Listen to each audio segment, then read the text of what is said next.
Hello everyone and welcome back to TowerGate. It is TowerGate day number 1161, 1161, Sunday, June the 14th, 2020. Thank you so much for tuning in. Okay, well, beautiful weather out here this weekend. The last couple weekends, it's been pretty hot and humid, rainy. But we finally got a nice cool weekend. We got some cool Canadian air blowing in, so it's like only like 70 degrees today and partly cloudy. Tomorrow's supposed to be nice and cool as well. So we got a little bit of a break in the action. But I know a lot of you out in California are getting hit with a massive heat wave. People have been giving me updates on the temperatures out there on the West Coast, I guess Southern California. So yeah, a lot of heat out there on the West Coast, and we're nice and cool here in the Midwest, thanks to a Canadian air system. So hopefully you'll get a break in the heat out there and you'll get some cool Canadian air. But I don't know if cool Canadian air makes it down to San Diego this time of year, in Southern California anyway, this time of year on the West Coast. But I certainly hope you guys are staying cool out there and taking care of yourself. Now, don't forget to get your comments in on the comments section of this video for your pick for Dumbass of the Week, of which there are going to be a great many candidates, just like there were last week. And we've had so much news in the past 3 or 4 weeks. I rarely even get an opportunity to throw in those types of stories that would generally end up making it into Dumbass of the Week. So I know a lot of you are having to kind of figure that out on your own.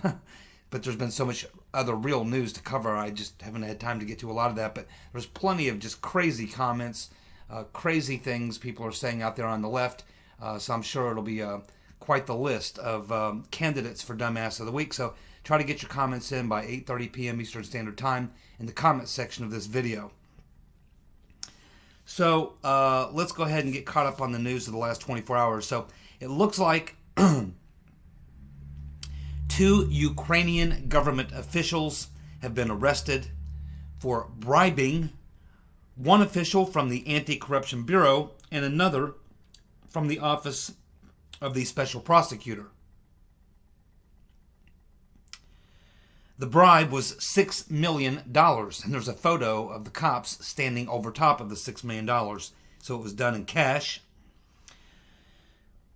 And the bribe was paid to the 2 officials to halt the investigation into Burisma and other related companies with ties to Hunter Biden. And again, this arrest was posted up on Facebook. Now, I guess what's to be noted here is that, a lot of people have forgotten, because this is kind of going on in the background, but about 4 or 5 months ago, it was announced that there was going to be a new investigation into Burisma and the corruption and all that sort of stuff that's going on there. And so I assume that this is relating to that. This is an attempt, again, to shut that investigation down. And it looks like the authorities there in Ukraine have caught on to it and have caught at least 2 of the people involved who were paid the bribes. Now, who actually is the people behind the bribes, I imagine, are still working on that. I think they know, but I think that it's still under investigation. And I think what needs to be pointed out here is, remember, this group, this Anti-Corruption Bureau, this is the group of people that was put in place by Biden during the Obama administration to get rid of the people who were doing the investigation originally. Got rid of all those people, including the prosecutor, and then they create this group, the Anti-Corruption Bureau, and they stack it with all people selected primarily by the Obama administration, approved by Joe Biden. That's why he was spending so much time in Ukraine, to get rid of the people who were trying to get to the bottom of the corruption, get rid of them, and put in place a group of corrupt people to continue the cover-up of the corruption associated with Democrats, the Obama administration, and even some Republicans, some of them named Lindsey Graham and Senator Magoo, the late Senator Magoo. So it looks like one of these individuals is from the Anti-Corruption Bureau, and another was from the Office of the Special Prosecutor. So I imagine we'll hear more to come. And again, this investigation is ongoing, and I expect at some point we'll hear something about that. But whether or not this has any bearing on the election, or whether or not they have any ability to, I don't know if they have any ability to get to Biden or Hunter Biden or anything like that, but it's just another one of these things that's going on. But there's just so much going on right now that that it's just hard. Hang on. That it's just hard to keep up with everything that's going on right now. But that's an interesting story to pop up in the news yesterday. Of course, it's buried unless you're reading it on a conservative type of site. I think this was on Gateway Pundit. But you won't see this covered in the New York Times, the Washington Post. You won't see CNN or MSNBC covering it or anything like that.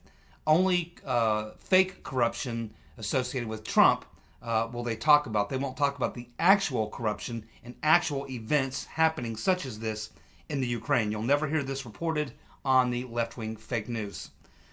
So now you've been informed.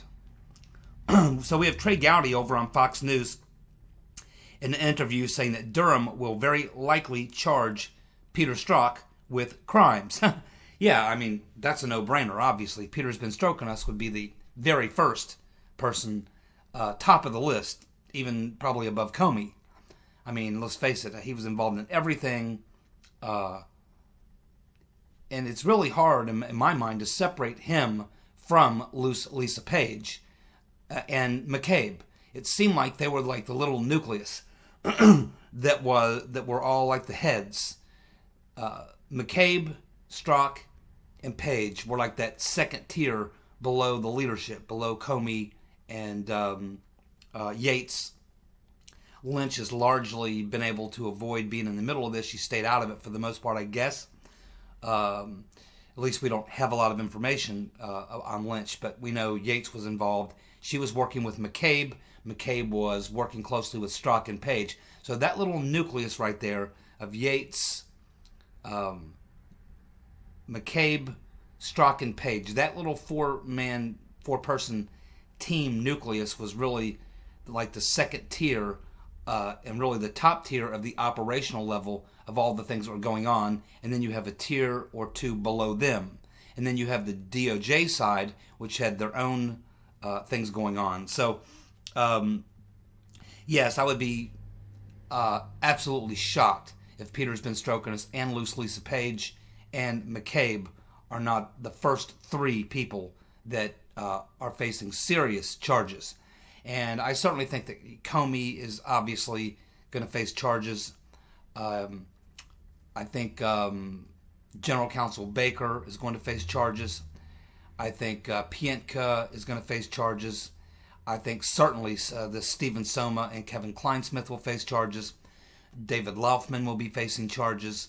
There's about a dozen of the operational level players I think will be the first ones. It will be those people who will either fall on the sword or give up names of people above them. And they're giving up names of people above them. The only names of those people would be people who are actually political appointees, people within the Obama administration. So, I mean the White House level.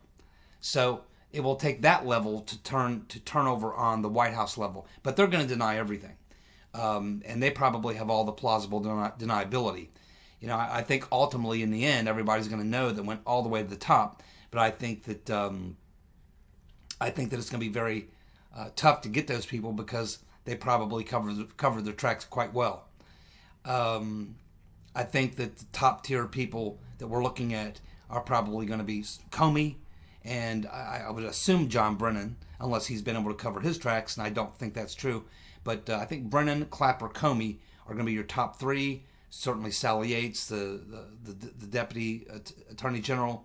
And then you get into that first tier of operational people, the people actually doing the stuff. There you get Strzok, Page. You get McCabe. You get Laughlin. You get Pientka. You get that group of people. There's about a half a dozen to a dozen of those people. So I think that's where the first initial indictments come down. And then I do believe that there'll be other people below them probably hit with some charges. And then we'll see if any of those first top tier operational people roll over on anyone within the actual Obama White House. That would be people like Susan Rice, Loretta Lynch, Obama himself, people like that. So we'll just have to see where that goes. And then, of course, we have the foreign entities. That would be Christopher Steele. You can throw Stefan Halper because he was operating primarily over in London. You have Down the Hatch Downer. You have Mifsud. You have these players. Then, of course, you have the private people, which would be Confusion GPS, Perkins Coie, the law firm. Then, of course, you have the political people. That would be the Rotten Reverend Clinton, the DNC. Michael Sussman, specifically, the lawyer for the Rotten Reverend Clinton, who was feeding a lot of this. And then, of course, the only group of people I don't really know whether or not they'll be facing criminal charges or if they'll just be embarrassed to death will be the media. The media played such a major role in all of this, in the coup. I mean, they were literally operatives in all of this. It's hard for me to believe that they did not know what they were a part of. Exactly how you would go about charging media people, I don't know. But when you're talking about a criminal conspiracy and you're looking at all the players and the role that they played in the larger conspiracy, certainly being a journalist does give you certain liberties to be able to access classified information, leaked information, things like that. Journalists are protected, usually, unless your name is Julian Assange. But typically in the Beltway, inside the Beltway, those journalists will be protected. But if you're a journalist and you're knowingly participating in a conspiracy working with corrupt government people, you do not have that kind of liberty as a journalist to be a part of a coup, to be a part of a criminal conspiracy. That is not a protected right of a journalist. So I strongly believe that because the media leak strategy was so critical to all of this, that I wouldn't be surprised. It wouldn't surprise me. I'm not saying I think it's going to happen. I think it's a tough bar, but I think it's there. If people like Isikoff and some others might find themselves being very closely scrutinized, if someone can say, such as a Christopher Steele, because I expect at some point, certainly he has to be indicted. He's a central player in all this. Knew exactly what he was doing, and I would think it would be difficult to imagine Christopher Steele is briefing all these media people along with Glenn Simpson, and it would be hard for me to imagine that certainly they were upfront about their bias and their hatred of Trump and wanting to take him out. And so that's where the line is a little bit blurred. With the media people, with the journalists, were they aware of the fact that what the purpose was for these leaks, that it was a leak media strategy, an operation, an actual operation that they were participating in. It's what did the media people know about the information that they were doing? Did they know it was part of an operation, a conspiracy to take down the president? And I would think it's, you get someone like Christopher Steele, they certainly knew of his bias. And, of course, and the way he was feeding things, and then his relationship there with Bruce and Nellie Orr. And I also believe that Bruce and Nellie Orr will be facing criminal charges. They definitely were key players in this. They connected Fusion GPS to the Department of Justice and to the intelligence community, along with Confusion GPS. And so I think there's a lot of players here, and I think that's what makes this kind of complex for Durham. But yeah, I do think all these things are in play. So when Trey Gowdy says, yeah, I think Peter Strzok is certainly someone that Durham will likely charge, remember, we're talking about a criminal conspiracy here. That's 2 or more people involved in this. And of course, we know that there were dozens and dozens and dozens of people involved in this.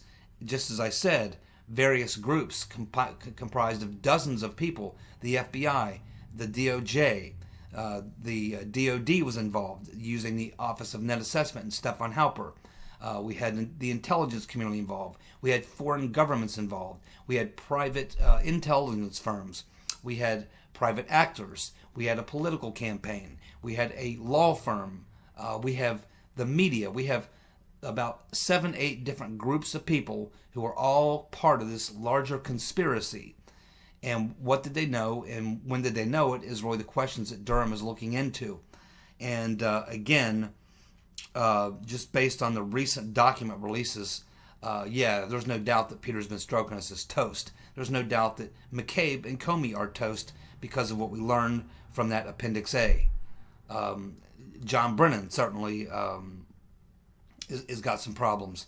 Clapper has got some problems. I think Clapper was the one who leaked the story to CNN about Comey briefing Trump, which was the news hook that led to the release of the dossier. That was part of a media leak strategy, and that would bring CNN into the conspiracy. So, yes, it remains to be seen exactly, but at this point, you have to believe from listening to Attorney General Barr what he has said that it certainly appears that John Durham is approaching this investigation as a conspiracy.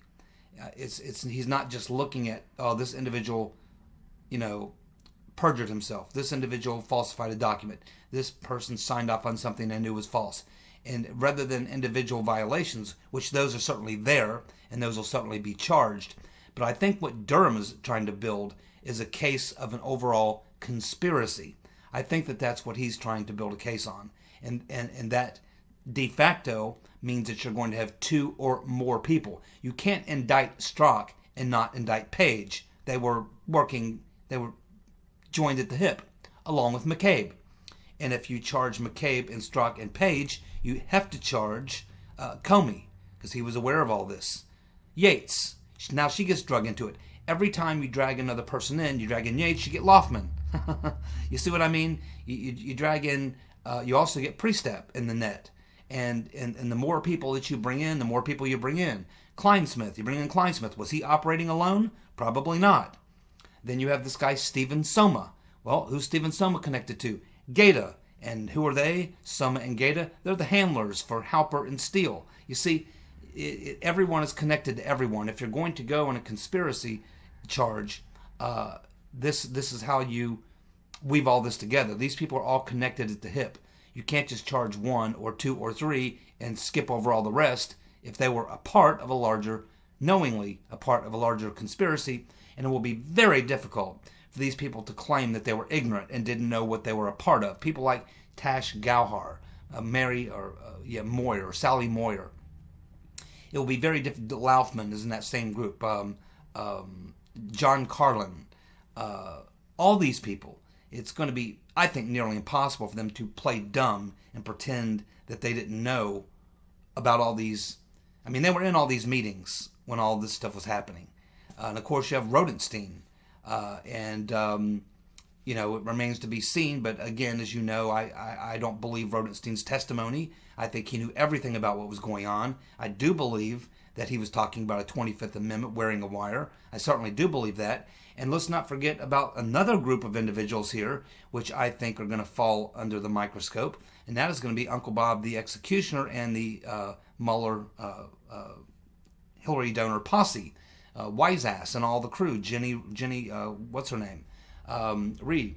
So we now know that Mueller knew on day 1, when he started his investigation, there was no Trump-Russia collusion, but he continued it for another 17, 18, 19 months. He's going to have to explain that.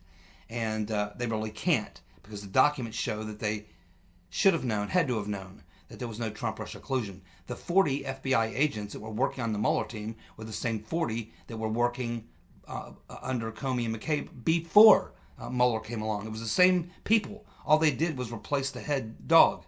Comey's gone, in comes Mueller. Change it from a counterintelligence operation to a criminal investigation. But all the players were the same people. Mueller didn't come in with completely new people. He came in and took over the original players. So they all knew all of this. And Uncle Bob the Executioner has a lot of explaining to do. So this is why I've said in the past that we could see, many people indicted, 50, 60, 70 people, fairly high-level people indicted as a result. I think that the indictments will come in waves as well.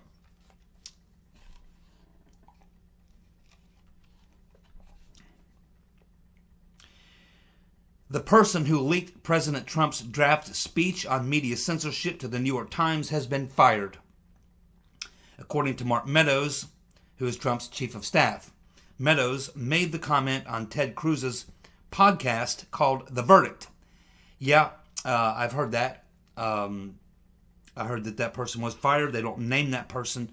But yeah, the person who they believe is the person who leaked Trump's draft speech on media censorship has been fired. They're no longer working for the government. So that's good news. Another one drained from the swamp. Now, a couple of days ago, I did a video where I urged people in these blue cities where they're allowing the kitty commies to take over. I urged you, if there's any way possible, to immediately list your property for sale and get the hell out. Even if it's just to move outside the city and get in the suburbs. Get outside the city limits wherever you perceive that the local government is going to allow the kitty commies, the commie kitties, however you want to call them, to come in and take over. Because, as I said, you're going to see a lot of problems with your insurance rates going sky high, or either just not even being able to get insurance. But also, the biggest thing, taking a hit on your property values. I said that property values are going to start dropping like a rock.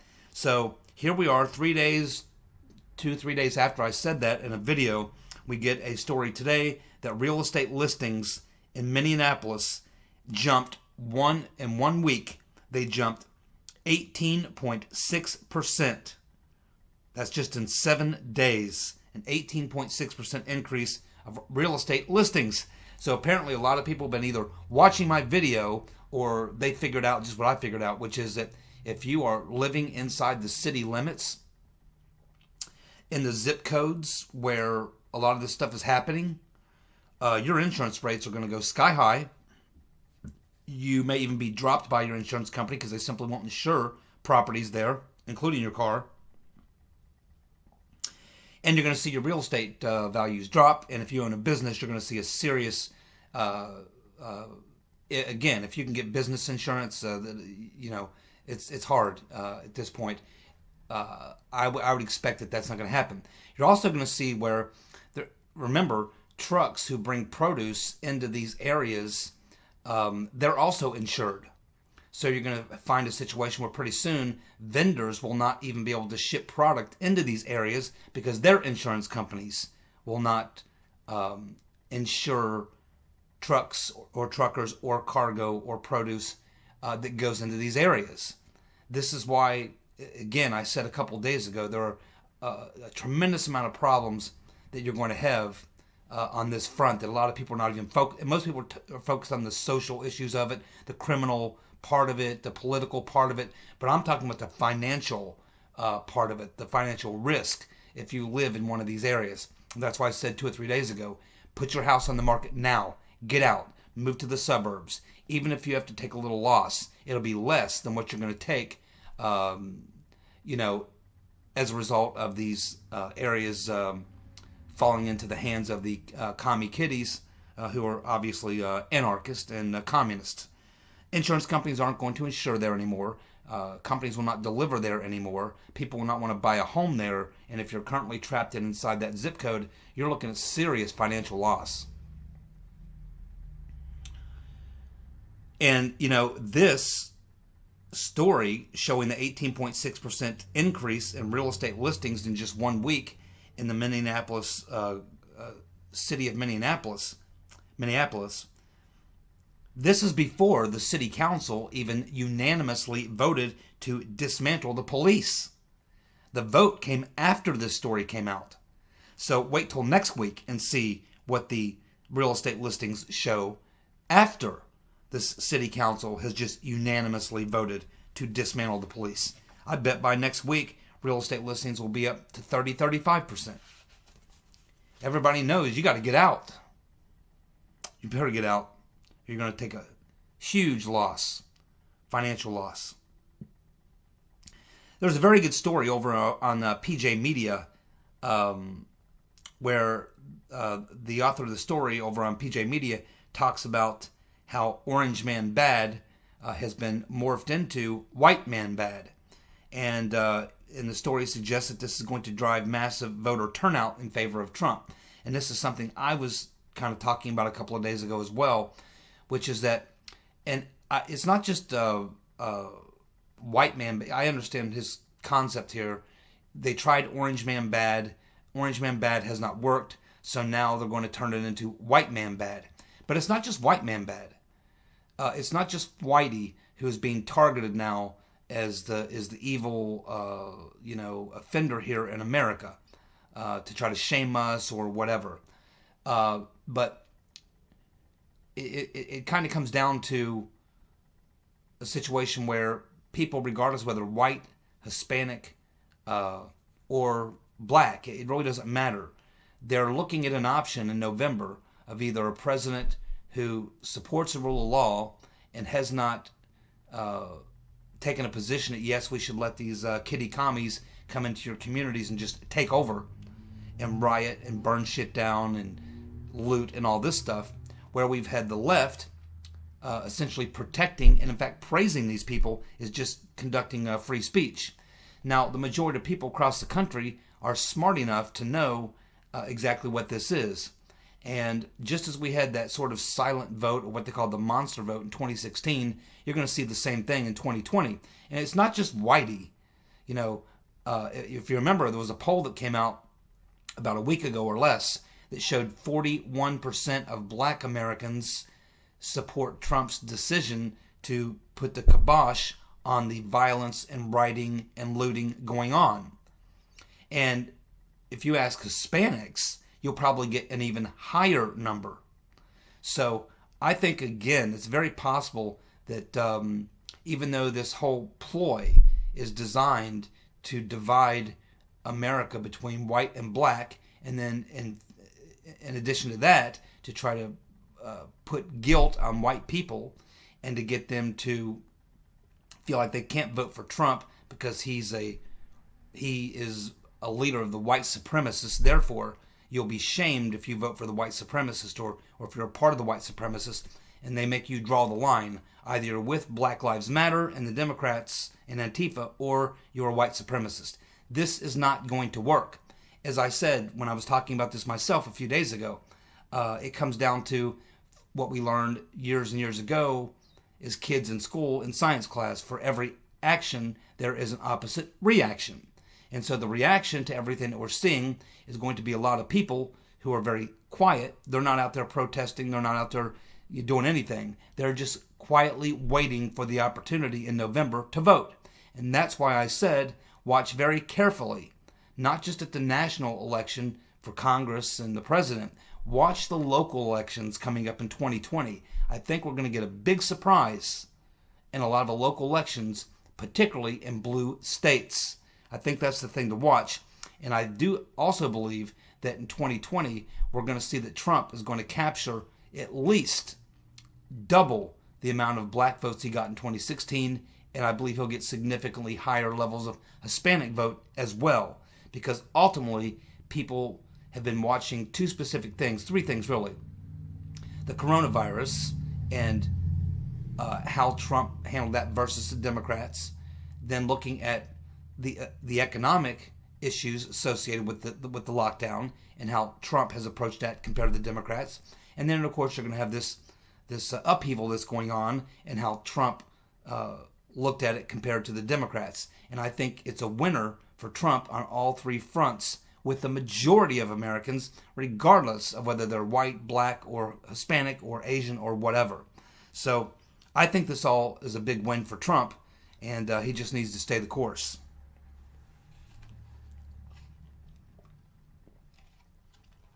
Another story came out yesterday about these bikers for Trump. Over 2,000 of them already committed, are planning to take back Seattle's Capitol Hill Autonomous Zone on the July 4th weekend. They will go there and remove barriers on public property, clean up the mess, and return the police station over to the Seattle police. And this will include members of the Mongols, which is a very large motorcycle gang on the West Coast, the Mongols MC, and the Hells Angels.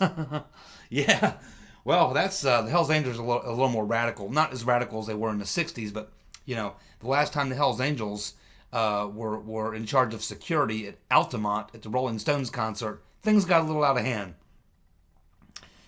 Yeah, I think that this is interesting. I expect that a lot of these bikers know that they better be armed with some kind of weapons if they attempt to do this, and I think that they could be quite successful, to be honest with you. But I do think it will come to blows. I don't think it's going to be done peacefully. You know, they may think if they come in with overwhelming force that these Antifa people won't fight back. The little commie kiddies will run, but some of these hardcore Antifa types and more radical elements that are now involved in this, and you see them walk around. They've open carry there, and they're walking around with their AR-15s and stuff. So I wouldn't be surprised if they would start firing on these bikers. But I assume the bikers are smart enough to know this, and they'll probably be armed as well. I'm not so sure that this encampment is still going to be there on July 4th. I think it may get shut down or dissolved prior to that. But if in fact this happens, I hope it's live streamed so I can watch it, because that would be quite entertaining. Well, I guess you've heard by now that Nigel Farage was kicked off of his radio program. He's been canceled for telling the truth about Black Lives Matter. And Farage merely said that Black Lives Matter is a far-left Marxist organization. That's true. That wants to abolish the police. That's true. And dismantle capitalism. That's true. Nigel Farage told the truth, and now he has been banned, kicked off the radio. Now, the only thing that surprises me about this is that it did not happen sooner. I mean, I'm surprised that Farage has lasted as long as he has on that radio network. It was it's got to be at least 10 years ago now that Michael Savage was banned from even being able to go to London because of a book he wrote. So, yeah, I'm surprised it took him that long to can Nigel Farage. So most of you have seen this list, Pelosi's list of Confederate statues and buildings named after Confederate people and things like that that she wants removed or taken down. Well, I'm surprised the Democrats are stupid enough to walk into this trap, because most of these Confederates, people that we're talking about, the statues, buildings named after them, these Confederates were Democrats. They were Democrats. I'm surprised that the Democrats want to go down this road. It was the Republicans who were the leading abolitionist of the day, and the Democrats that were anti-abolitionist. And a lot of these buildings named after Confederates and a lot of these statues of Confederates, these people were almost in every case Democrats. And the list that Nancy Pelosi put out, 11 names, 9 of them are Democrats. We all know about Robert K. Byrd and his dog Billy. We know about the eulogies that were done at his funeral by Slick Willie, Joe Biden. So the Democrats are deeply tied to these Confederates, Democrats, that they are now wanting to ban and destroy their statues and destroy buildings, change the names of buildings. I mean, you want to go back far enough in this deal, this could actually backfire on Democrats very badly.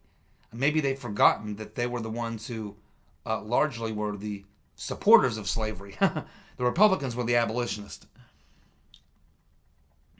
A lot of people asking why Judge Sullivan and his allies are taking the measures they've been taking and dragging this thing out as long as they can. And I think it's pretty simple. It's because for the same reason they had to take out Flynn in the first place, to silence him. They don't want Flynn talking. They didn't want him to be in the administration, and they don't want him talking. That's why Judge Sullivan is willing to embarrass himself to the degree he has, and why they'll try to drag this out as long as they can. They want to keep Flynn as silent as possible for as long as possible. Thank you so much for tuning in. I'll be back tomorrow with more TowerGate. See ya. Bye.